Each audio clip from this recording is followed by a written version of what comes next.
खड़ी बोली हिंदी गद्य। हिंदी गद्य साहित्य की सबसे पहली मौलिक कृति भारतेंदु का वैदिकी हिंसा हिंसा न भवति प्रहसन है, जो एकांतवासी योगी से 14 वर्ष पूर्व सन 73-60 में प्रकाशित हुआ। इसी वर्ष मार्तेंदु ने हरिश्चंद्र मैगजीन उद्धरण निकाली थी। एक वर्ष बाद उन्होंने इस पत्रिका का नाम बदलकर हरिश्चंद्र चंद्रिका कर दिया। इसकी भाषा के संबंध में स्वयं भारतेंदु ने लिखा था कि हिंदी नई चाल में ढली सन 1873-360, किंतु फिर भी भाषा की दृष्टि से चाहे हम सन 730 को हिंदी गद्य का आरंभ काल न माने, साहित्य की दृष्टि से तो वैदिकी हिंसा हिंसा न भवति को ही हिंदी साहित्य की प्रथम मौलिक रचना स्वीकार करना पड़ेगा। हिंदी गद्य के विकास की दृष्टि से ये तिथि अवश्य सही नहीं है।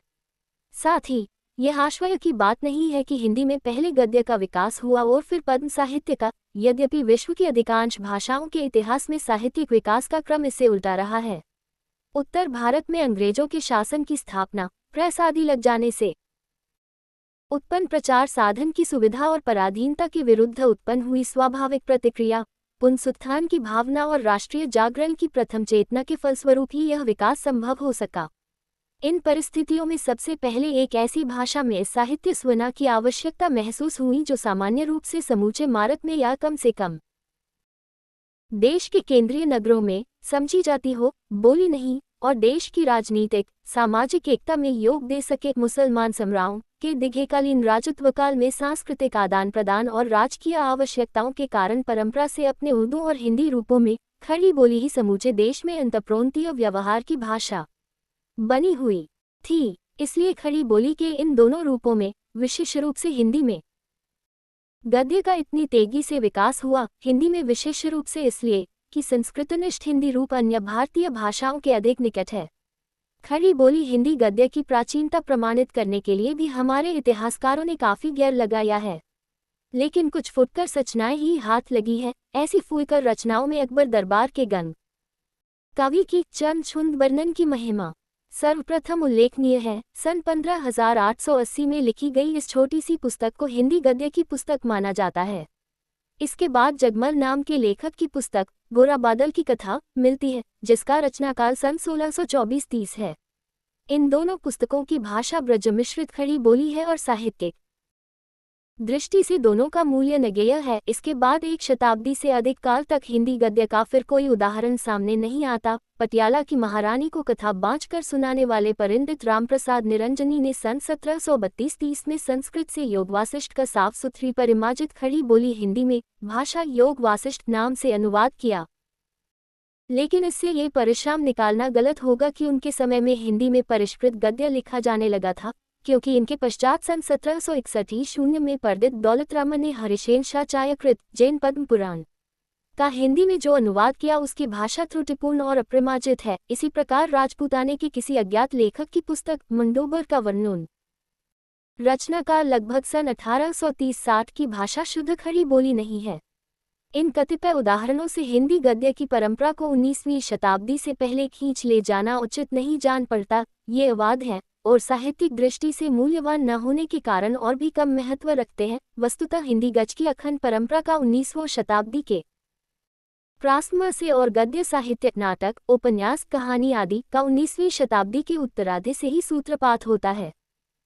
आर्केडिया 1560 और जॉन बुनियन का पिलग्रिम्स प्रोग्रेस 1678-84, डैनियल डेफो का रॉबिन्सन क्रूसो 1716 और मॉल फ्लैंड्स 1722 तथा जोनाथन स्विफ्ट का गुलिबर स्ट्रम वाल्स 1726 प्रकाशित हो चुके थे, जिन्होंने अनुक्ति विधान द्वारा मानव जीवन के यथार्थों का चित्रण करके आधुनिक उपन्यास के विकास के लिए एक महान परंपरा तैयार कर दी थी। इस समृद्ध परंपरा की गोद में आधुनिक उपन्यास का इंग्लैंड में, फिर फ्रांस और रूस में प्रौढ़तम विकास और चरमोत्कर्ष हुआ। 18वीं और 19वीं शताब्दी के इंग्लैंड में असाधारण औपन्यासिक प्रतिभाएं जन्मी। Samuel Richardson Pamela 1740, Smollett Roderick Random 1748, Henry Fielding Tom Jones 1746, Amelia 1741 ने अपनी असर स्वनाओं द्वारा उपन्यास साहित्य को नई प्रगति और समृद्धि दी। इसके बाद तो इंग्लैंड में Sterne Tristram Shandy, Oliver Goldsmith, Vicar of Wakefield, Jane Austen, Pride and Prejudice, Sir Walter Scott, Waverley novels, Charles Dickens, David Copperfield, Charlotte Bronte, Jane Eyre Thackeray, Vanity Fair और जॉर्ज इलियट। एडम वीड आदि अनेक महान उपन्यासकार हुए। France में बाल्त्या, Victor Hugo, बाल्याजग, Stendhal, George Sand Zola, Flaubert और अनातोले फ्रांस, जर्मनी में गेटे, रूस में पुश्किन, गोगोल, लर्मोंतोव तुर्गनेव, दोस्तोयेव्स्की, तोल्स्ताय जैसी महान प्रतिमाओं ने अपनी ग्रामर कृतियों से उपन्यास साहित्य का चरम विकास किया।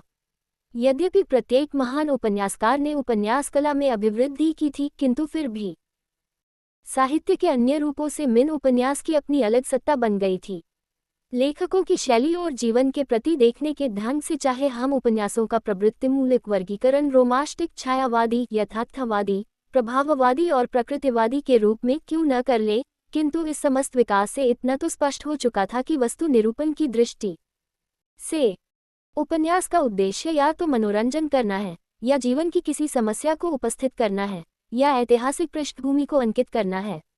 साथ ही रूप विधान और वस्तु विन्यास के संबंध में भी ये सामान्य तथ्य निर्धारित हो ही चुके थे कि उपन्यास में कथानक और वृत्तचित्रण ही प्रमुख हैं। इन दोनों में से किसी के बिना उपन्यास की रचना असंभव है। अंत में इन गुणों की भी स्थापना हो चुकी थी कि उपन्यास कितना भी यथार्थवादी क्यों न हो, वह एक कल्पनाजन्य कृति है, बाह्य जीवन की केवल यथातथ्य अनुकृति नहीं, और यह कि उपन्यास कितना भी काल्पनिक क्यों न हो, मानव जीवन और मानव अनुभव ही उसका मूलाधार है। जिस समय हमारे देश में राष्ट्रीय जागरण की लहर उठी और हमारा अंग्रेजी शिक्षा प्राप्त व पाश्चात्य साहित्य और संस्कृति के संपर्क में आया, तो उस समय तक यूरोपीय उपन्यास साहित्य का उतना विकास हो चुका था जिसका हमने ऊपर जिक्र किया है। परंतु फिर भी हिंदी में उपन्यासों का विकास केवल पाश्चात्य उपन्यासों की देखा देखी ही नहीं हुआ। न पाश्चात्य देशों के श्रेष्ठ उपन्यासों की परंपरा से ही विशेष प्रेरणा ली गई, और न किसी लेखक ने किसी महान पाश्चात्य उपन्यास के पैमाने पर हिंदी में प्रयोग करने का साहस ही किया। हिंदी से पहले ही बंगाली में अच्छे उपन्यासों की रचना शुरू हो गई थी, इसलिए उनकी देखा देखी हिंदी में भी उपन्यास लिखे गए। साथ ही ढेर के ढेर बंगाली उपन्यासों का अनुवाद भी किया गया। ये प्रारंभिक प्रयोग प्रेमचंद के आगमन तक बदस्तूर जारी रहे और हिंदी के उपन्यासकार आचार, धर्म, नीति और समाज सुधार की भावना से उपदेशात्मक उपन्यास या केवल मनोरंजन के लिए तिलिस्म और अयारी के उपन्यास लिखते रहे, लेकिन उनमें से कोई उपन्यास साहित्य की स्थायी संपदा बनने योग्य नहीं है।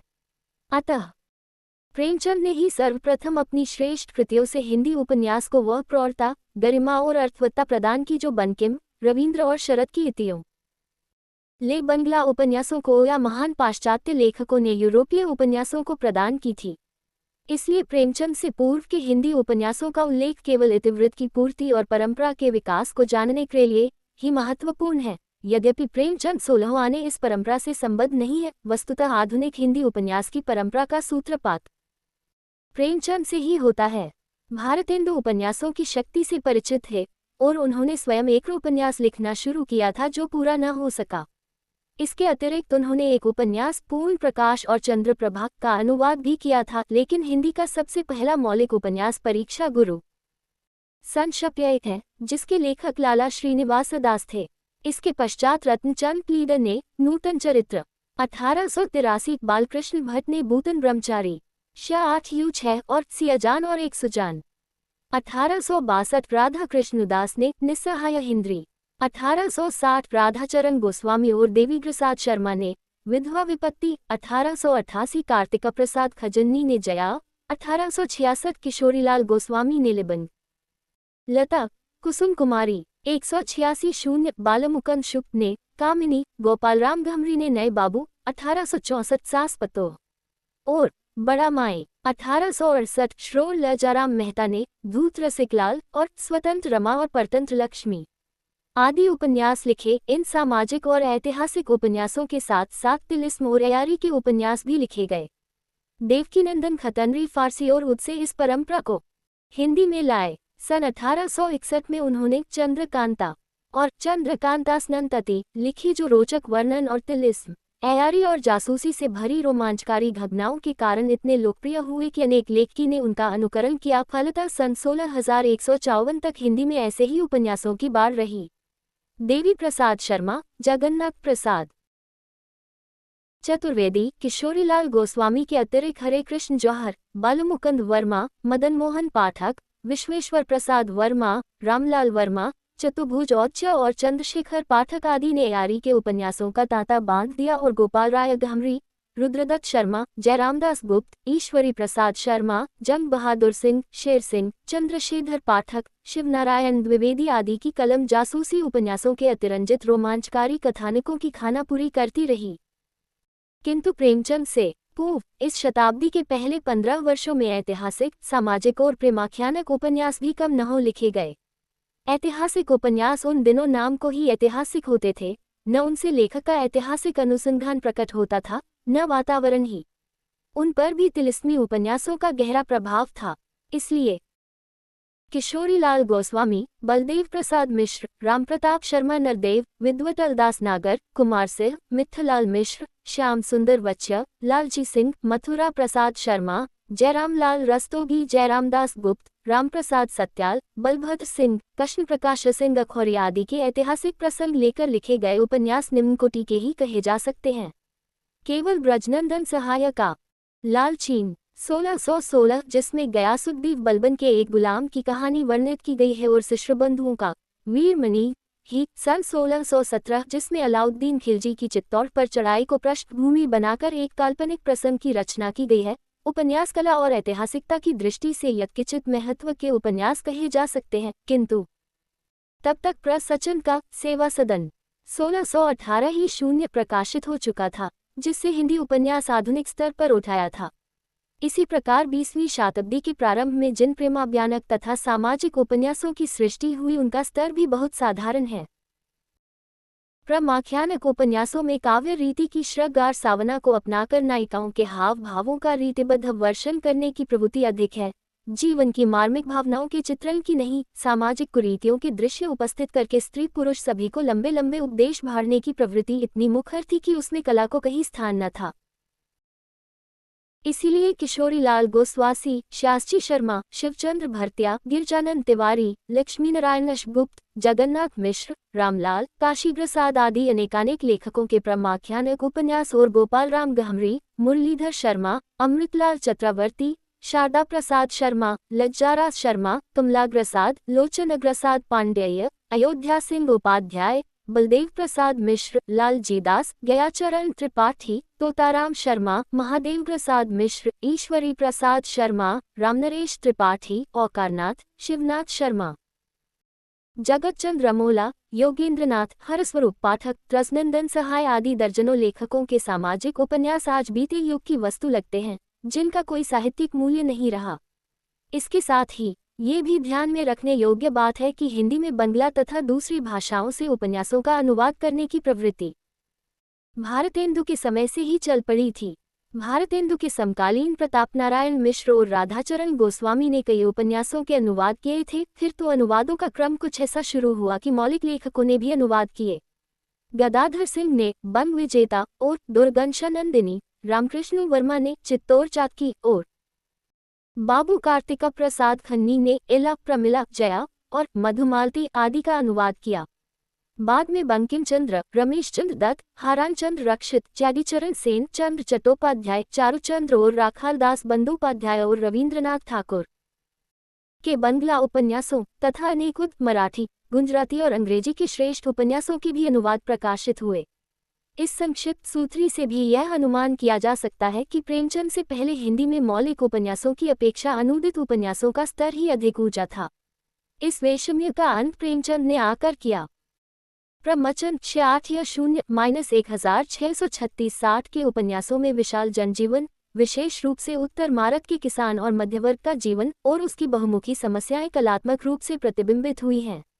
उन्होंने जिस समय साहित्य स्वना आरंभ की, उस समय राष्ट्रीय जागरण उस मंजिल में पहुंच गया था जब वातावरण में भी क्रांति, आंदोलन और राष्ट्रीय एकता के संदेश मंडराते फिरते हैं। उनकी प्रतिध्वनि सुनाई देती है और संघर्ष पथ को अपनाने के संकेत दिखाई देते हैं। महान प्रतिभाओं के प्रस्फुटन के लिए ऐसा अनुकूल वातावरण, जिसमें कलाकार सहज ही युग जीवन और उभरते हुए युग सत्य के साथ तादात्म्य स्थापित करके जीवन की वास्तविकता के मर्मस्थल तक पहुंच जाए और उसे कलात्मक अभिव्यक्ति दे सके, सामाजिक जीवन के इतिहास में विरल ही प्राप्त होता है। खींद्र, शरत और इकबाल की तरह प्रेमचंद को भी अपनी प्रतिभा के पूर्ण विकास के लिए ऐसा ही अनुकूल राष्ट्र जीवन को एकता विधायक साम्राज्य विरोधी वातावरण मिला था। हम पहले कह चुके हैं कि राष्ट्रीय जागरण की प्रारंभिक अभिव्यक्ति धर्म और समाज सुधार के आंदोलनों के माध्यम से हुई थी। सामाजिक कुरीतियों पर खुलकर आक्रमण होने लगा था। दूसरी ओर अकाल और महामारियों की आवृत्ति आए वर्ष होने लगी थी। जनता का असंतोष नगरों में कुंडा राष्ट्रवाद और गांवों में जमींदार किसान संघर्षों के रूप में व्यक्त होने लगा था, और सन 1604-5 में लॉर्ड कग्यन की बंग की नीति की प्रतिक्रिया से बंगाल ही नहीं, सारे देश में साम्राज्य विरोध की एक प्रचंड लहर दौड़ गई थी। देश के मंच पर एक नई शक्ति की उद्भावना हो रही थी, जनता के संगठित साम्राज्य विरोधी आंदोलन को, जिसने विचार और भावना के नए सीमांत खोल दिए। नंबरों में आतंकवादी क्रांतिकारियों के दल संगठित होने लगे और मेज़नी और गेरिबाल्डी की उत्तेजक कथाएं और जीवनियां पढ़ी जाने लगी। अंग्रेजी राज का शोषण दमन तो था ही, सामाजिक जीवन में कुछ ऐसे परिवर्तन भी हो रहे थे जिन्होंने सामंती जीवन मूल्यों पर आघात किया था, परंतु उनके स्थान पर जो नए समाज संबंध और जीवन मूल्य पैदा हो रहे थे, उनकी आत्मा अति व्यावसायिकता और स्वार्थपरता के कारण उतनी ही ज्यादा कलंकित थी।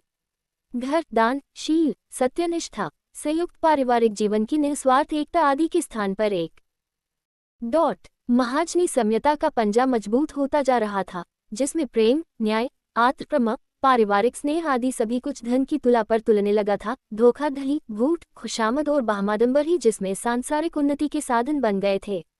पारिवारिक जीवन, शिक्षालय, अदालत, कचहरी और दफ्तर, कोई भी इस महाजनी सम्यता के संक्रमण से अछूते न बचे थे। हर तरफ व्यावसायिकता का बोलबाला था। उद्योग धंधों का कुछ न कुछ विकास तो हो ही चला था।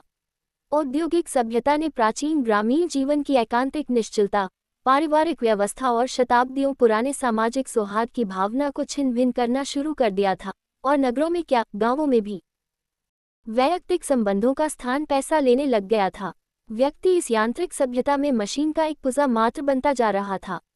पारिवारिक संबंधों के साथ साथ मानवीय भावनाओं का भी दम घुटने लगा था।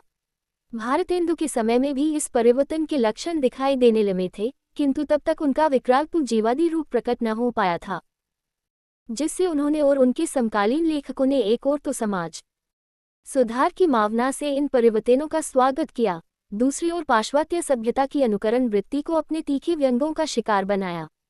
लेकिन प्रेमचंद के समय में समस्या का रूप इतना सरल न रह गया था। पूरे समाज और व्यक्ति के भीतिक और आध्यात्मिक जीवन में नए और पुराने मूल्यों का वैषम्य बढ़कर मर्यकर रूप धारण कर चुका था। राष्ट्रीय जीवन की इस अंतर और बाह्य प्रक्रिया के मध्य प्रेमचंद की कला का विकास हुआ। उनका संवेदनशील हृदय चतुर्दिक फैली लूट खसोट, पाखंड, अन्याय, असमता और चौद्रता को देखकर विद्रोही हो उठा। उन्होंने परिस्थितियों के निर्मम चक्र में पिस चुसकर मनुष्य के जीवन और आत्मा को कुष्ठित, मलिन और विषस्खलित होते देखा। साथ ही इतिहास की उन उभरती हुई शक्तियों को भी पहचाना जो जीवन के प्रति मनुष्य की आस्था को नया आदर्शों, मानवीय जीवन मूल्यों और लक्ष्यों का दरस देकर नया जीवन दान ही नहीं दे रही थी, बल्कि उसे नए संघर्ष पथों पर भी अग्रसर कर रही थी। प्रेमचंद की सहानुभूति परंपरागत आदर्शवादी समाजन संबंधों के प्रति थी, किंतु उन्होंने एक सच्चे कलाकार की तरह समग्र भारतीय जीवन का यथार्थ चित्रण किया है। प्रारंभ में उनकी यह प्रवृत्ति अवश्य थी कि वे कृत्रिम रूप से सामाजिक समस्याओं के आदर्शवादी समाधान अपने उपन्यासों में भी भर देते थे, किंतु बाद में एक कलाकार की वस्तुनिष्ठा उनके आदर्शवादी विचारक पर विजय प्राप्त करती गई। प्रेमा से लेकर गोदान तक का उनका विकास वस्तुतः आदर्शवाद से यथार्थवाद तक की मंजिल तय करने का इतिहास है। अपनी इसी वस्तुनिष्ठा के कारण हिंदी में प्रेमचंद ही एक ऐसे उपन्यासकार हैं जो अपने समस्त पूर्ववर्ती अथवा परवर्ती उपन्यासकारों की अपेक्षा प्रतिनिधि मानव चरित्रों 9984 के निर्माण में सफल हुए हैं। उनके प्रतिनिधि मानव चरित्र हर वर्ग और क्षेत्र के हैं। किसी भी उपन्यासकार या नाटककार की महानता की एक कसौटी यह भी होती है कि उसने प्रतिनिधि मानव चरित्रों 707 के निर्माण में कितनी सफलता पाई है। प्रतिनिधि मानव चरित्रों का निर्माण तभी संभव है जब लेखक में इतनी कलात्मक प्रतिमा हो कि वह पात्रों के रूप में अपने प्रतिरूप ही न गढ़े और उनसे मनचाहा व्यवहार और वार्तालाप ही न कराए, बल्कि अपनी कल्पना से जिन घटनाओं की सृष्टि करे उनका पात्र उनमें पढ़कर स्वतंत्र रूप से अपनी भूमिका खेले। पात्र की प्रतिक्रियाएं, व्यवहार, वार्तालाप उसके जीवन की परिस्थितियों से निर्दिष्ट हों, लेखक की इच्छा अनिच्छा से नियंत्रित न हो। प्रेमचंद के पात्र ऐसे ही सजीव प्रतिनिधि मानव चरित्र हैं। इनमें भारत के शोषित पीड़ित किसान भी हैं और उनकी कमाई पर पलने वाले जमींदार और नवाब भी, गरीब चमार, जुलाह एक दस्तकार और क्लर्क भी है और महाजन और साहूकार भी, अंधविश्वासी, निरीह धर्म के उपासक भी है और बगुला भक्त पर्दे पुरोहित भी, राजनीतिक कार्यकर्ता भी है और सरकारी अफसर अहलकार और जी हजूर भी। प्रेमचंद ने एक कलाकार की निरपेक्षता से इन सब को जीवन वास्तव की पृष्ठभूमि में रखकर चित्रित किया है और मार्तीय जीवन के भीतर सत और असत, न्याय और अन्याय, शोषित और शोधक के बीच चलने वाले उस बहुमुखी संघ की अनिवार्यता को उद्घाटित कर दिया है जो आधुनिक युग की सबसे बड़ी वास्तविकता है। किसी के चरित्र को उन्होंने अपनी ओर से मानवीय या दानवी बनाने की चेष्टा नहीं की, बल्कि एक सच्चे कलाकार की तरह प्रत्येक पात्र के उदात्त और अनुदात, उदार और कुद तथा सुंदर और कुरूप पहलुओं की उभारना चाहा है। किंतु फिर भी यदि पाठक की सहानुभूति एक पात्र के साथ होती है और अश्रु सहानुभूति दूसरे के साथ, तो इसलिए कि उनके जीवन की परिस्थितियों ने उन्हें विपरीत ऐतिहासिक भूमिकाएं खेलने को बाध्य कर रखा है। जो जमींदार है वह अपनी सभ्यता के बावजूद शोषण करेगा ही, और जो किसान है वह अपनी निपट मूर्खता के बावजूद अन्न उपजाकर भौतिक मूल्यों की सृष्टि करेगा ही, और उन मूल्यों से वंचित किए जाने पर प्रत्येक संवेदनशील हृदय में सहानुभूति और आक्रोश जगाएगा ही। प्रेमचंद का असली नाम नवाब राय था। इसी नाम से उन्होंने सन 1605 के लगभग उर्दू में लिखना शुरू किया था। उन्होंने उर्दू में सन 1605-86 ईशून्य के लगभग जलवाए इसार और यूरो हमखुमा व हम सबाब 2 लघु उपन्यास लिखे थे। बाद को ये उपन्यास हिंदी में रिरमिश, वरदान 1620 और ग्रतिशात 1626 नाम से प्रकाशित हुए। हिंदी में उनका पहला उपन्यास सेवा सदन सन 1618 में प्रकाशित हुआ। इसके बाद प्रेमाश्रम 1621, निर्मला 1622, कायाकल्प 1624, रंगभूमि 1628, कतरन 1631, कमभूमि 1632 और गोदान 1636 में प्रकाशित हुए। कला की दृष्टि से सेवा सदन ही प्रेमचंद का पहला प्रिय उपन्यास है। इसमें मध्यवर्गीय जीवन की विडंबना का एक मार्मिक और यथार्थ चित्र है। एक स्कूल मास्टर अपनी नियत और थोड़ी आमदनी से जीवन निर्वाह करने में असमर्थ है, पर समाज में अपनी सफेदपोशी रखने के लिए बाध्य है। उस पर यौवन की उमंगें और विलात की लालसा भी तीज है। ये समस्या एक जजन पतित समाज में उसे और उसके परिवार को कितने भीषण आत्मदाह में जलाती है, किन किन पतित मार्गों पर भड़काती है। नागरिक जीवन और संस्कृति के इस सतोखलेपन का विशद चित्रण इस उपन्यास में हुआ है। प्रेमारम इसके विपरीत आम जीवन की समस्याओं और संशयों का विशाल चित्र है। ग्राम जीवन में अपनी सामाजिक उपयोगिता खोकर जमींदार या सामंतवर्ग के शिकार कुलीनता की लाज का रक्षक और शोषण, स्वार्थ और विलास का केंद्र बन गया है, तथा किसान शोषण की चक्की भी पिसकर दरिद्र, निरीह और निर्जीव होकर भी अपनी संगठित शक्ति के बल पर इस विषम व्यवस्था को चुनौती देने के लिए तत्पर होता जा रहा है। इस उपन्यास की मूल कथा वस्तु इस केंद्रीय विचार पर आधारित है। रंगभूमि प्रेमचंद का सबसे बढ़िया उपन्यास है, किंतु सर्वश्रेष्ठ नहीं तो भी यह उनके प्रमुख उपन्यासों में से है। इसका घटनास्थल काशी और उसके पास का गांव पांडेपुर है। स्वयं प्रेमचंद जहां के निवासी थे। इसका प्रधान पात्र एक अंधा सूरदास है। पूंजीवाद का संक्रमण ग्रामों में किस प्रकार होता है और वहां पर पूंजीवाद के पांव रखते ही कितने पातकों और अनाचर फैलते हैं, अत्याचार बढ़ते हैं और किसानों में किस तरह जागृति के चिन्ह प्रकट होते हैं। इस उपन्यास की कथावस्तु इतनी ही है, किंतु इसके माध्यम से उन्होंने न केवल पूंजीवाद के उत्थान और पतन का चित्र खींचा है, बल्कि समग्र भारतीय जीवन का विशाल चित्र उपस्थित कर दिया है। हर वर्ग और जीवन के हर क्षेत्र के पात्रों का चित्रण इसमें हुआ है। कायाकल्प प्रेमचंद का सबसे कमजोर उपन्यास है और उनकी अपनी परंपरा के विपरीत है, यद्यपि आध्यात्म की ओर में उनका कुकाव था। कायाकल्प में उन्होंने योगाभ्यास, पुनर्जन्म और कायाकल्प के आदि भौतिक पचड़ों को लेकर एक कहानी गढ़ने की कोशिश की है, किंतु इसमें उन्हें सफलता नहीं मिली। निर्मला वृद्ध विवाह के दुष्परिणाम और विमाता की मनोवैज्ञानिक समस्याओं का चित्र है। प्रतिज्ञा की समस्या विधवा विवाह से संबंधित है। गबना में प्रेमचंद ने पुनः निम्न मध्यवर्ग की विडंबनाओं का चित्रण किया। आभूषणों की लालसा, ग्रह कला, पतन, ये चित्र अपने आप में संपूर्ण है। कमम भूमि साधारण कोटि का राजनीतिक उपन्यास है, जिसमें असहयोग आंदोलन से उमड़ी जनता की साम्राज्य विरोधी भावना और संघर्ष का चित्रण है। परंतु गोदान प्रेमचंद्र का ही नहीं, हिंदी का सर्वश्रेष्ठ उपन्यास है। इसमें प्रेमचंद्र ने पुनः आम जीवन की पृष्ठभूमि में जमींदार किसान समस्या का विशद चित्रण किया है, किंतु इस बार किसी आदर्शवादी समाधान को लेकर उन्होंने जमींदार किसान संघर्ष के चित्र पर अंत में पर्दोपोशी नहीं की, बल्कि जमींदार के निंदनीय शोषण और किसान के धरती, जीवन और उसकी मर्यादाओं से चिपटे रहने की अदम्य ज्ञता का पूर्णतः यथार्थ चित्र दिया है, और होरी के रूप में भारतीय किसान के एक ऐसे प्रतिनिधि चरित्र का निर्माण किया है जो विश्व साहित्य में भी बेजोड़ है। गोदान सर्वथा एक यथार्थवादी उपन्यास है। प्रेमचंद की उपन्यास कला ने जब प्रौढ़ता प्राप्त की, वह हमारे राष्ट्रीय जागरण के पूर्ण प्रस्फुटन का काल था। इसके बाद लगभग 20 वर्षों तक पहले महायुद्ध की समाप्ति से दूसरे महायुद्ध के आरंभ तक साहित्य और कला के क्षेत्र में एक अभूतपूर्व स्वनात्मक क्रियाशीलता और उन्मेष का दौर चला, जिसने हमारे गद्य और काव्य साहित्यों के धरातल को ही ऊंचा नहीं उठाया, बल्कि सच्चे अर्थों में एक गौरवपूर्ण राष्ट्रीय काव्य साहित्य और कला की परंपरा गढ़ी और उसके उदात्त मानववादी प्रतिमान स्थिर किए। विदेशी साम्राज्य की गुलामी से मुक्ति पाने के लिए सारी कीम विद्रोह और संघ के पथ पर अग्रसर थी। जनता का साम्राज्य विरोधी आक्रोश अक्सर गांधी जी द्वारा निर्दिष्ट असहयोग आंदोलन की मर्यादाओं का अतिक्रमण कर जाता था। साम्राज्यवादी दमन और भेदनीति के अमोघ अस्त्र भी जनता के जोश को कुचलने में समर्थ न हो रहे थे। ऐसे अदम्य उत्साहने वातावरण में स्वाभाविक है कि हमारे देश की विभिन्न भाषाओं के साहित्यों और कलाओं के क्षेत्र में युगावतारी प्रतिभाओं का विकास होता। उनके युगांतरकारी विचारों को प्रतिध्वनि सहज ही जनमानस में होती थी, जिससे श्रेष्ठ कला के विकास और पाठकों दृष्टाओं श्रोताओं तक उनके मंतव्यों और नए जीवन मूल्यों को वस्तु चित्रों, इतिहास और जीवन की भाषा में उपस्थित करने वाली रचनाओं का प्रेषण सहज संभाव्य हो गया था।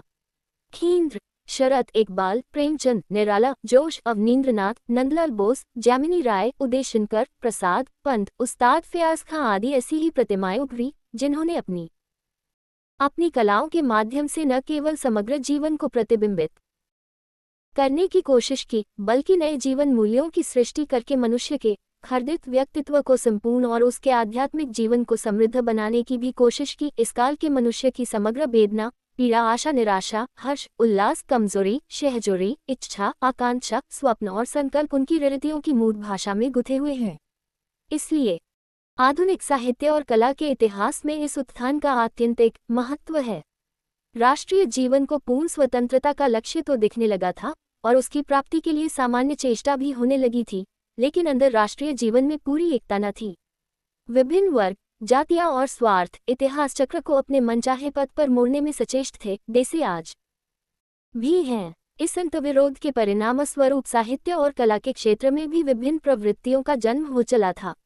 प्रसाद, पंत, निराला का छायावाद और प्रेमचंद का यथार्थवाद तो थे ही, छायावाद की विकृति मनोवैज्ञानिक यथातथ्यवाद, व्यक्तिगत कुएदावाद और प्रतीकावाद के रूप में और यथार्थमवाद की विकृति प्रकृतवाद 74 पाथा 7 के रूप में होनी शुरू हो गई थी।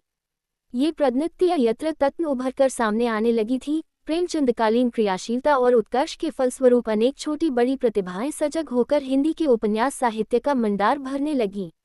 इनमें जयशंकर, असाद, कंकाल, तितली, इरावती, शिवपूजन सहाय, देहाती दुनिया 1625, चतुरसेन शास्त्री, हृदय की परख 1618, व्यभिचार, अमर अभिलाषा, आत्मदाह, नीलिमती, वैशाली की नगर वधु आदि, विश्वंभर शर्मा, कौशिक, माँ मिखानी, पांडेय, बेचन शर्मा, उम्र, दिल्ली का दलाल 1627, चंद्र हसीनों के खतूत, बुगुआ की बेटी, शराबी, यथा, सरकार, ठगदारी, आंखों में राधिकारमन, प्रसाद सिंह, तरंग 1621, राम रहीम, पुरुष और नारी आदि 3, नदावन लाल वर्मा, गढ़कुंडार, विराटा की पद्मिनी, कुंडली, चक्र, महारानी लक्ष्मीबाई, मग्नयनी आदि, भगवती, प्रसाद, वाजपेयी, मीठी चुटकी 1627, अनाथ पत्नी, त्यागमयी, प्रेम विवाह, पतिता की साधना, दो बहनें, निमंत्रण, चलते चलते आदि, ऋषभचंद जन, वेश्यापुत्र, गदर, अपराधी, मास्टर साहब आदि, जनेंद्र कुमार, परख 1630, सुनीता, त्यागपत्र, कल्याणी, सुखदा, विवर्त, इल्लाचंद जोशी, गुनामयी, पर्दे की रानी, प्रेत और छाया, सन्यासी, निर्वांसित और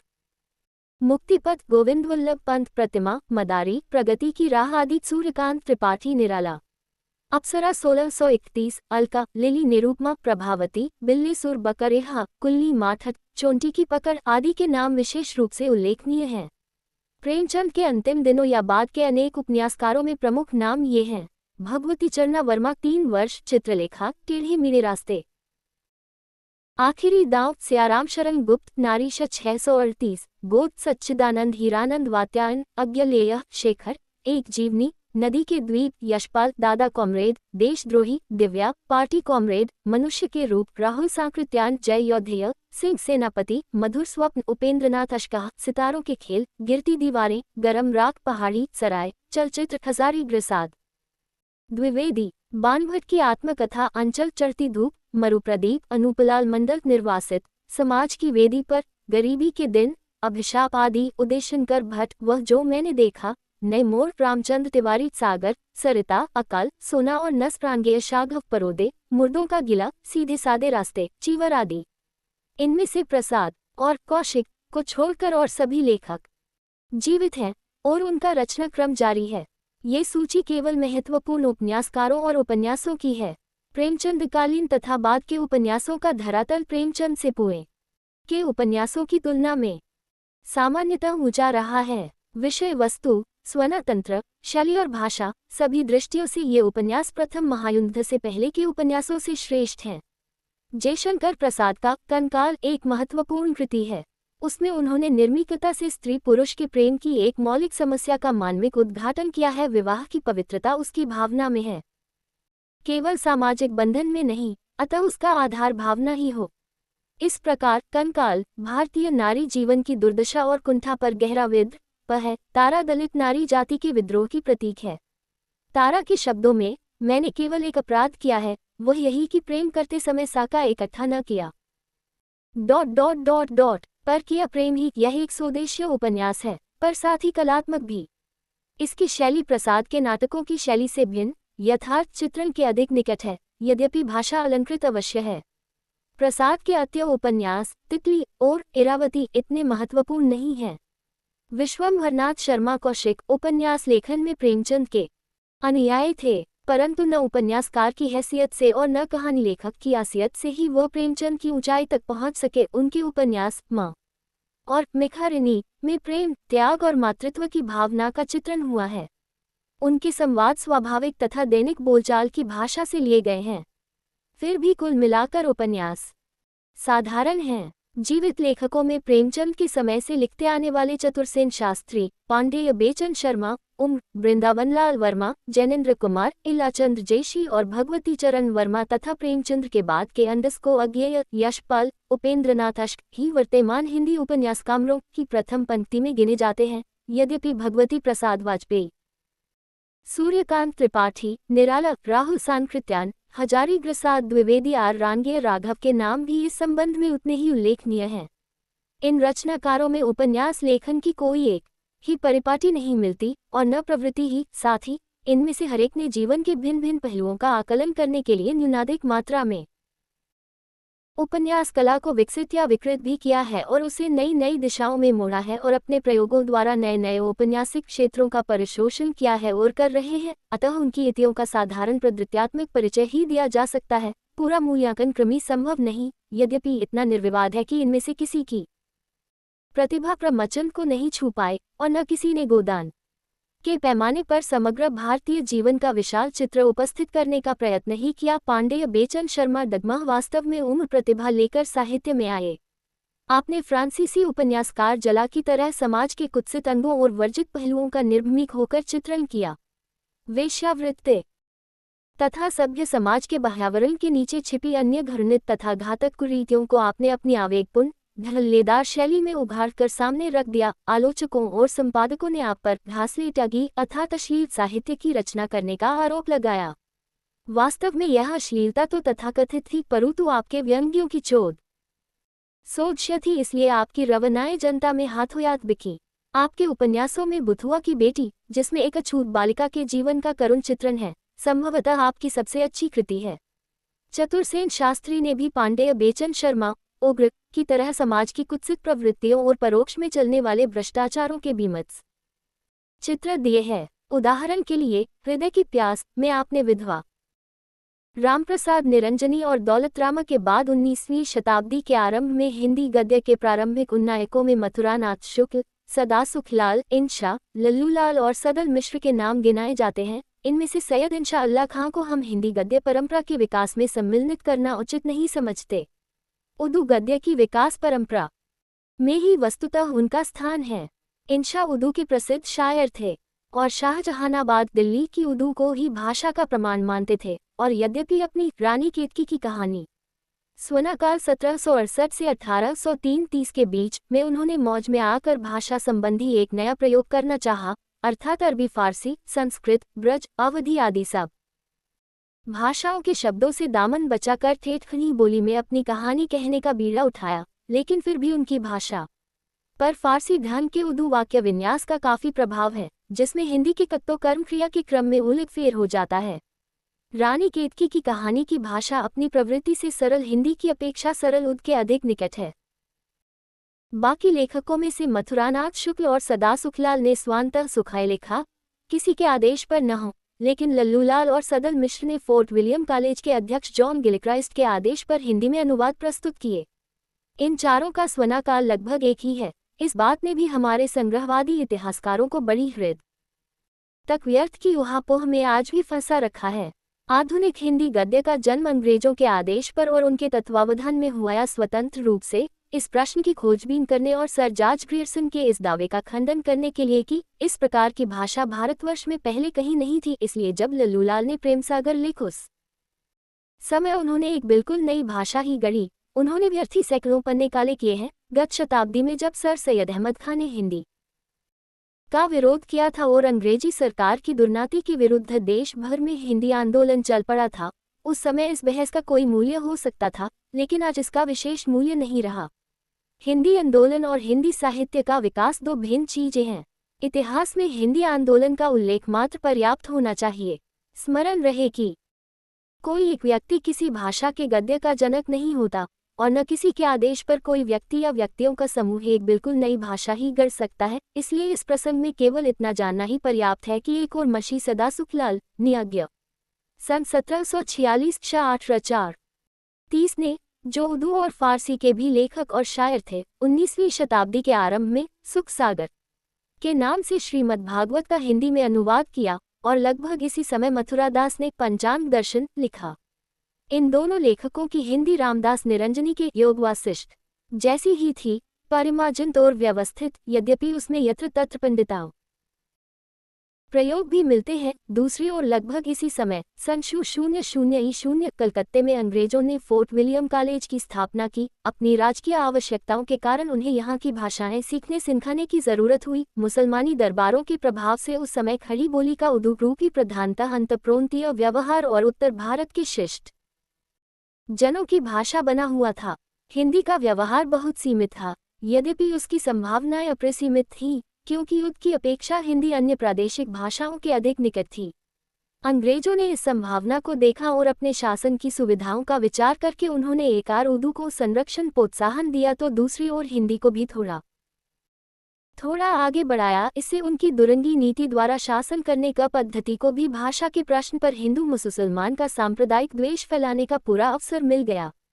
अंग्रेजी राज्य की स्थापना से पश्चिम की आधुनिक औद्योगिक संस्कृति के संपर्क में आने के कारण उस ऐतिहासिक प्रक्रिया का सूत्रपात होना अनिवार्य हो गया था, जिसकी परिणति राष्ट्रीय जागरण और विभिन्न भाषाओं के आधुनिक गद्य पद्य साहित्यों के विकास में हुई। फोर्ट विलियम कॉलेज के श्रद्धेय डा. जॉन गिलक्राइस्ट की देखरेख में और उनके आदेश पर लल्लूलाल सन 1763-18257 60 ने यदि भागवत के दशम स्कंदम की कथा को लेकर ब्रज मिश्रित कथावाचक को जैसी अनियंत्रित, अव्यवस्थित और उखड़ी पुखड़ी भाषा में प्रेम साय की रचना न की होती, या बेताल 25, सिंहासन 32, शकुंतला माठक और माधोनल आदि के सरल हिंदी में अनुवाद न किए होते और पंडित सदल मिश्र ने चंद्रावती और नासिकेतोपाख्यान हिंदी में न लिखे होते, तो भी देश में ऐसी परिस्थितियों और शकियों का जन्म हो रहा था जो शिक्षित और प्रबुद्ध वर्ग के एक भाग को हिंदी की ओर अनिवार्यतः मोड़ती ही। इसलिए हिंदी गद्य के जनक की ओर के लिए सदा सुखलाल, इंशा, लल्लूलाल या सदल मिश्र के जीवन वृत्तों की खोजबीन में हमारे इतिहासकारों को व्यर्थ समय नहीं गंवाना चाहिए। रामप्रसाद निरंजनी, सदा सुखलाल, इंशा, मथुरादास के हिंदी अनुवादों ने या फोर्ट विलियम कॉलेज ने हिंदी गद्यमार साहित्य के विकास में जो योग और प्रोत्साहन दिया, वह उन सामाजिक राजनीतिक परिस्थितियों को तुलना भी नगरीय है जिनकी आवश्यकताओं से राष्ट्रीय जागरण की लहर फैली और उन देशव्यापी सुधार आंदोलनों का जन्म हुआ जिन्होंने राष्ट्रीय भावना से प्रेरित होकर देश की राजनीतिक एकता की नींव दृढ़ करने के लिए उर्दू, के साथ साथ और अधिकतर उसकी अपेक्षा में हिंदी को ही प्रचार और साहित्य रचना का माध्यम चुना। हिंदी प्रचार में जिन लोगों ने योग दिया उनमें ईसाई धर्मोपदेशकों का नाम सबसे पहले उल्लेखनीय है। ईसाई पादरी डा. विलियम केरे सन 1763 में हिंदुस्तान आए और उन्होंने मालाबार में एक गिरजाघर की स्थापना करके गांवों में ईसाई धर्म के उपदेश देना आरंभ किया। ईस्ट इंडिया कंपनी ने जब इस कार्य में बाधा डाली तो उन्होंने अपने साथियों के सहित बंगाल के श्रीरामपुर में आकर ईसाई मिशन की स्थापना की। इस स्थान से उन्होंने भारत की 27 भाषाओं में इंजील का अनुवाद करा के प्रकाशित किया। हिंदी में स्वयं विलियम केरे ने मुंशी सदासुखलाल की परिमार्जित संस्कृतनिष्ठ शैली में इंजील का अनुवाद किया, जो सन 1816 में प्रकाशित हुआ। इसके बाद ईसाई मिशन देश के अन्य स्थानों में भी खुले और उनकी ओर से ईसाई धर्म और शिक्षा संबंधी पुस्तकों का देश की अन्य भाषाओं की तरह हिंदी में प्रकाशन होना शुरू हो गया। अनेक स्थानों पर अंग्रेजी शिक्षा के लिए स्कूल खुल गए थे और पाठ्य पुस्तकों की मांग बढ़ गई थी। ईसाइयों ने आगरे में सन 33 के लगभग स्कूल बुक सोसाइटी कोरायम की और पम ग्रेटर दैन रतनलाल, ओंकार भट्ट, प्रियानाथ, बद्रीलाल शर्मा आदि हिंदी के जानकार लोगों से विविध विषयों पर शिक्षा संबंधी पुस्तकें और संग्रह तैयार करवाए। अंग्रेजी राज्य के प्रारंभ में कबहरी की भाषा फारसी ही रही, लेकिन शिष्ट वर्ग में फारसी का व्यापक प्रचलन होने पर भी सर्वसाधारण इस भाषा से अपरिचित थे। शासन की सुविधाओं को ध्यान में रखकर कंपनी सरकार ने जुलाई सन 1836 में एक एक्ट द्वारा फारसी को हटाकर प्रांतीय भाषाओं को कचहरी को भाषा का स्थान दे दिया। बंगाल में बंगाली की तरह युक्त प्रांत में फारसी और नागरी लिपि में हिंदी बोली ही प्रथमतः कचहरी की भाषा बनाई गई, लेकिन कंपनी इस नीति पर अधिक दिनों तक दृढ़ न रह सकी और एक वर्ष बाद ही सन 1827 ईस्वी उत्तरी भारत के सब दफ्तरों की भाषा उर्दू कर दी गई।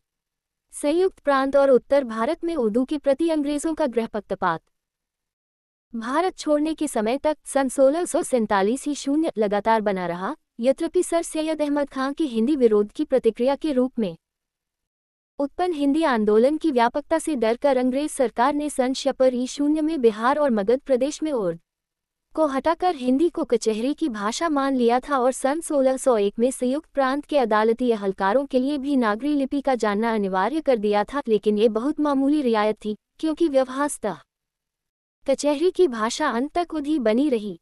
अंग्रेजों ने अपनी नीति से भाषा के क्षेत्र में भी हिंदू मुसलमान का प्रश्न उठा दिया था। इसलिए जब सन 18,557 में शिक्षा का स्थायी प्रबंध होने लगा, उस समय उर्दू और हिंदी के पक्ष में अलग अलग आंदोलन उठ खड़े हुए। यह आंदोलन तब से किसी न किसी रूप में अंग्रेजों से स्वतंत्रता मिलने तक चलते रहे हैं और अब भी कभी कभी उभर पड़ते हैं। इन आंदोलनों ने हिंदू और मुसलमानों के बीच जितनी कटुता और वैमनस्य की भावना पैदा की, उतनी और किसी आंदोलन ने नहीं की। वास्तव में ये हमारे सांस्कृतिक और राष्ट्रीय इतिहास का कलंकपूर्ण और दुखदायी प्रसंग है।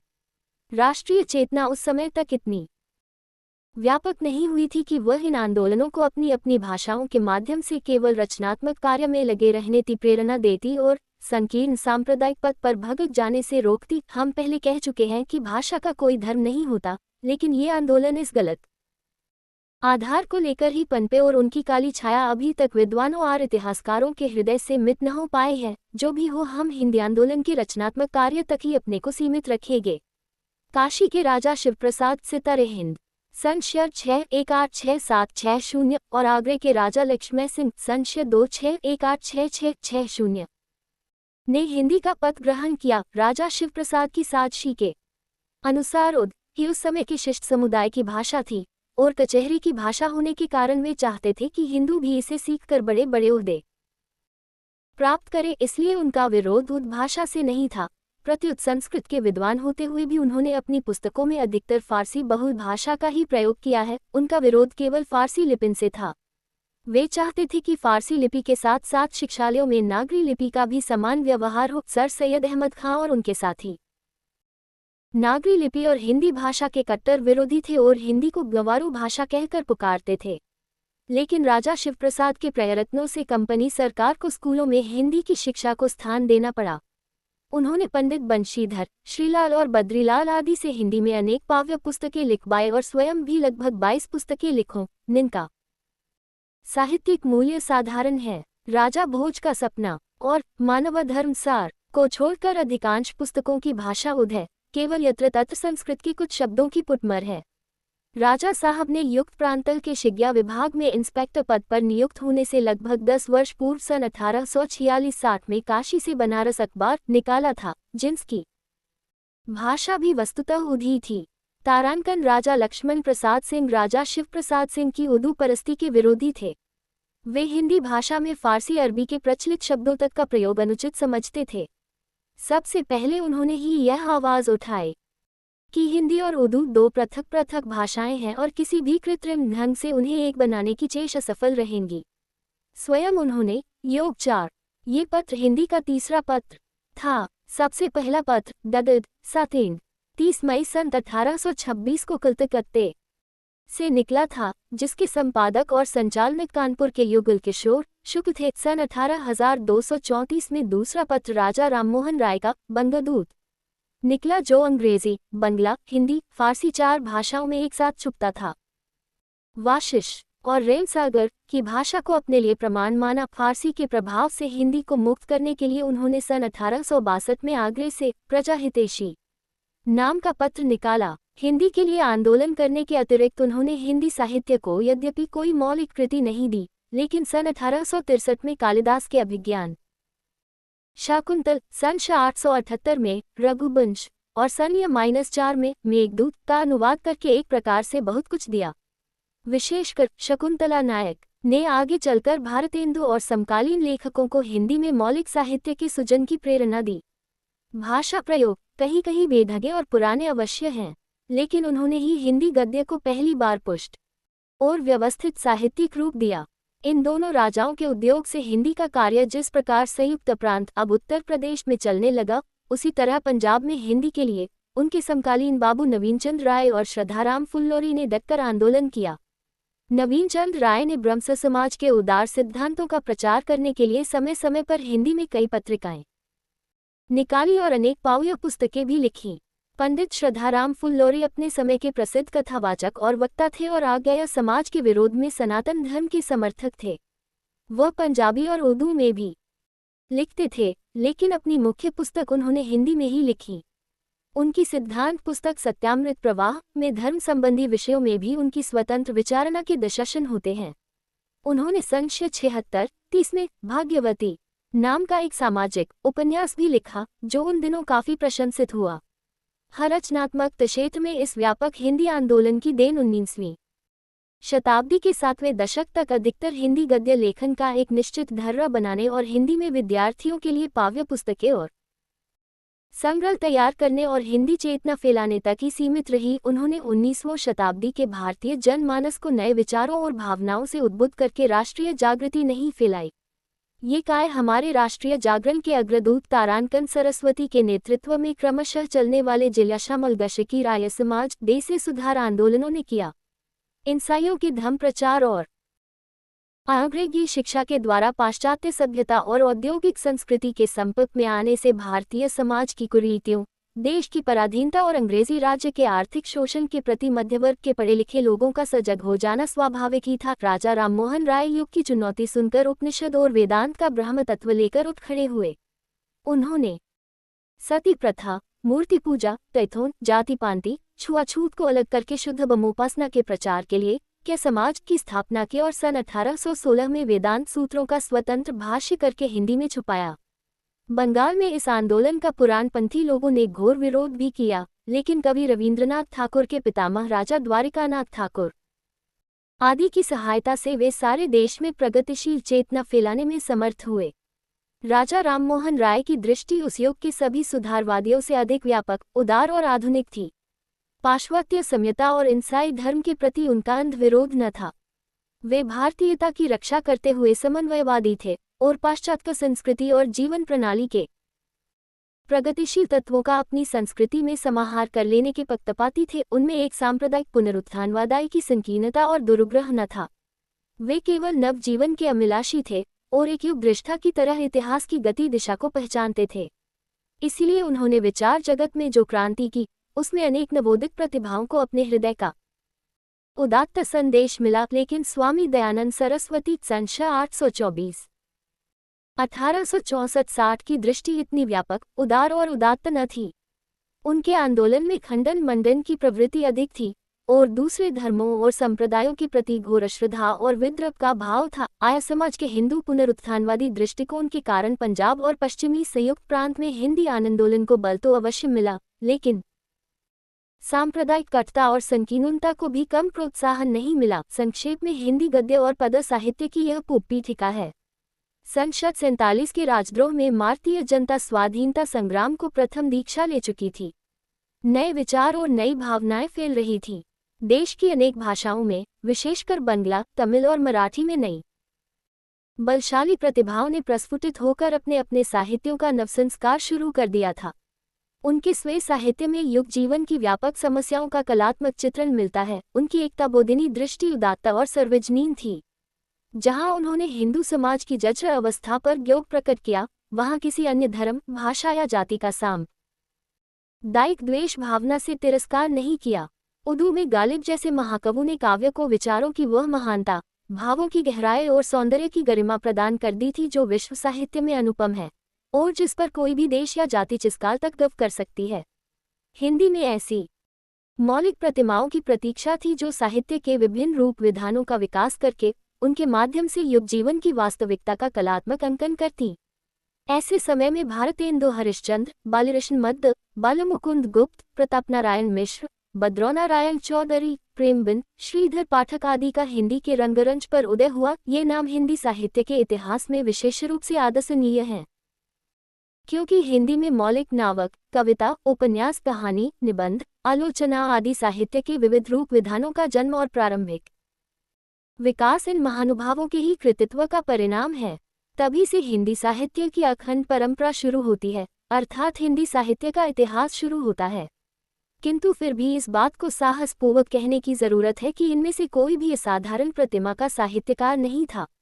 सभी साधारण प्रतिमा के लोग थे, साहित्यकार से अधिक सुधारक, प्रचारक और हिंदी आंदोलनकारी थे। भारतेंदु में औरों की अपेक्षा संगठन करने की क्षमता अधिक थी, जिससे उनके समकालीन उन्हें अपना अग्रणी और नेता मानते थे। इन प्रचारकों की दृष्टि सीमित थी और अनेक अंतर्विरोधों से मरी हुई थी। भारतेंदु और उनके साथी श्रार्य समाज के पक्षपाती न थे, लेकिन आर्य समाज आंदोलन की संकीर्णता उनमें भी थी। हमारे इतिहासकार अब तक स्वयं अपने सांप्रदायिक संस्कारों के कारण भारतेंदुकालीन लेखकों की इस संकीर्णता को परिस्थितिजन्य और उचित ठहराकर गौरवान्वित कराए हैं। वे उनकी हिंदूवादिता को राष्ट्रीयता का सच्चा रूप सिद्ध करते रहे हैं, लेकिन वस्तुतः परिस्थिति ये थी कि भारतेंदुकालीन लेखकों का हिंदी प्रेम आर्य समाजियों की तरह ही उर्दू और मुसलमानों का विरोधी था। सन 1857 के राजद्रोह में मुसलमानों ने किन्हीं कारणों से क्यों न हो सबसे आगे बढ़कर भाग लिया था। इसलिए सन 57 से लेकर 1606-60 में मुस्लिम लीग के जन्म तक मुसलमानों पर अंग्रेजों की कोपरिष्टि बनी रही। उच्च साहित्य में गालिब से लेकर इकबाल तक सभी ने किसी न किसी ढंग से अंग्रेजी शासन के विरुद्ध स्वर ऊंचा किया और अंग्रेजी साम्राज्यवाद के मुकाबले में खड़े होने के लिए भारतीय एकता पर गौर दिया। ऐसी कोई व्यापक राष्ट्रीय भावना भारतेंदु युग के लेखकों में नहीं मिलती। अंग्रेजों के आर्थिक शोषण, भूखमरी और अकाल का उल्लेख उनकी तुकबंदियों में यत्न तत्र अवश्य मिलता है, किंतु साथ ही राजभक्ति के उद्गार और आश्वासन इतने परिमाण में मिलते हैं कि उन सबको तत्कालीन परिस्थिति की विंशता के मध्य मर देना एक प्रवचना को प्रश्नय देना मात्र है। परिस्थिति की विवशता में सजग कलाकार अपने स्वाभिमान को त्याग कर अन्याय और अनीति के प्रतिनिधियों का स्तबगान नहीं लिखते। आश्चर्य की बात तो यह है कि सन 57 के राजद्रोह के बारे में इनमें से जिस किसी ने यदि कुछ लिखा भी तो उसके विरोध में ये कहकर कि यह कुछ मूर्खों का काय था और महारानी विक्टोरिया ने उनका दमन किया तो ठीक ही किया। उनके आंदोलन में प्रगतिशील तत्व केवल इतना था कि उन्होंने पाश्चात्य सभ्यता के अनुकरण का विरोध करते हुए भी हिंदू समाज की कुरीतियों का पद्य समर्थन नहीं किया, प्रत्युत उनका विरोध ही किया और इस प्रकार सामाजिक जागृति फैलाने में योग दिया। और चूंकि ये महानुभाव मूलतः प्रचारक और पत्रकार थे, इसलिए उनका रचा साहित्य भी सामयिक आंदोलनों की संकीर्णता से आक्रांत है, स्थायी मूल्य का उसमें शतांश भी नहीं है। संभव है कि इस सत्य को इतनी स्पष्टता से सुनना हमारे संकीर्ण इतिहासकारों और विद्यार्थियों को असह्य लगे, लेकिन सत्य पर आवरण कब तक डाला जा सकता है। एक कुछ इतिहासकार भारतेंदु युग को छायावादी युग से आगे बढ़ा हुआ बताने की लिवेष्टा में साहित्य के मूल्यों को उठाकर ताक पर रख देते हैं और भारतेंदु युग की प्रत्येक तुकबंदी को हिंदी साहित्य की श्रेष्ठतम और अमर संपदा घोषित करने लगते हैं। लेकिन अधिकतर इतिहासकारों का पूर्वग्रह इतना अंधा नहीं है। वे ये तो स्वीकार करते हैं कि भारतीय इंदुकालीन साहित्य अत्यंत साधारण कोटि का साहित्य है, किंतु एक विचित्र और अनैतिहासिक प्रवचना को जन्म देकर उसे गौरवान्वित भी करते हैं। उनका तर्क है कि उस समय तक न हिंदी भाषा का स्टैंडर्ड रूप बन पाया था, न खड़ी बोली हिंदी अंडस्को में काव्योचित परिसाजन ही हुआ था, अतः प्रारंभ काल की रचनाएं ऐसी ही हो सकती थीं। इस औचित्य प्रकाशन में एक प्रवंचना भरी हुई है। ये इतिहासकार यह भूल जाते हैं कि साहित्य की रचना साहित्यकार करता है, उसकी प्रतिभा पर ही श्रेष्ठ साहित्य का निर्माण निर्भर है। कबीर ने किस पहले से मंजी में जाए भाषा में लिखा, तुलसीदास की अवधि में कितनी दिग्ग साहित्य परंपरा थी, चौसर की अंग्रेजी का क्या आधुनिक स्टैंडर्ड है, पुष्किन के पहले रूसी काव्य कहाँ और कितना था। भाषा का निर्माण और विकास जैसे जनजीवन की सामाजिक आवश्यकताओं द्वारा होता है, वैसे ही उसका साहित्यिक मान प्रतिभा संपन्न साहित्यकार द्वारा रचना की प्रक्रिया के बीच होता है। प्रतिभा को स्वल्पता के साथ साथ मार्तेंडुयुगीन लेखकों की विचार पूंजी भी स्वल्प थी। इसको भी परिस्थितियों के मध्य मर देना सत्य से आंख मूंझ लेना है, क्योंकि गालिब, हाली, अकबर तो थे ही, भारतेंदु युग के अंत तक इकबाल का रचनाकाल भी शुरू हो गया था और रवींद्रनाथ ठाकुर तो वस्तुतः मार्तेंडु के समकालीन ही थे। उनसे केवल 10-11 वर्ष छोटे थे, लेकिन उनके जीवन काल में ही रवींद्रनाथ ठाकुर की काव्य शक्ति अपनी प्रौढ़ता प्राप्त कर गई थी। हम भारतेंदु और उनके समकालीन लेखकों की कठिनाइयों को कम करके देखने के पक्ष में नहीं हैं, लेकिन उनके साहित्यिक कृतित्व के बारे में गलत दावों को म्यूचित नहीं समझते। इससे साहित्य के इतिहास को समझने की जो एक श्रांत परिपाटी चल पड़ी है, उससे पाठक अपने को बचा सकते हैं। तो हिंदी साहित्य का इतिहास यहाँ से शुरू होता है। हम शताब्दी को सीमाचिन्ह मानकर इस कालावधि को 19वीं-20वीं शताब्दी में नहीं बांटेंगे। न हर पीढ़ी के किसी एक महत्वपूर्ण या प्रतिभाशाली लेखक के नाम पर भारतेंदु युग, द्विवेदी युग, प्रसाद युग, प्रेमचंद युग में बांटेंगे, और न ये जानकर कि चूंकि हर विकास धारा का आदिच्य और वर्तमान होता है, इससे आदि युग, मध्य युग और वर्तमान युग में ही बांटेंगे। दिनमान के आधार पर हिंदी साहित्य के स्वर्ण विहान मध्या तक तो कल्पना दोहराई भी जा सकती है, लेकिन अवसान की कल्पना भयावह है और सत्य भी नहीं। इस तरह के काल विभाजन साहित्य के विभिन्न रूपों कविता, नाटक, उपन्यास, कहानी, निबंध, आलोचना के माध्यम से विकासमान हिंदी साहित्य की परंपरा को, विशेषकर उसकी प्रवृत्तियों और गति दिशा को समझने में सहायक नहीं होते।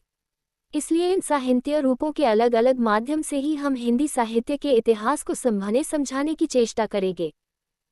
साथ हिंदी कविता का विकास, हिंदी कविता के गृहवृत्त्यात्मक विकास को दृष्टि में रखकर हम उसे 3 युगों में बांट सकते हैं। एक पूछाया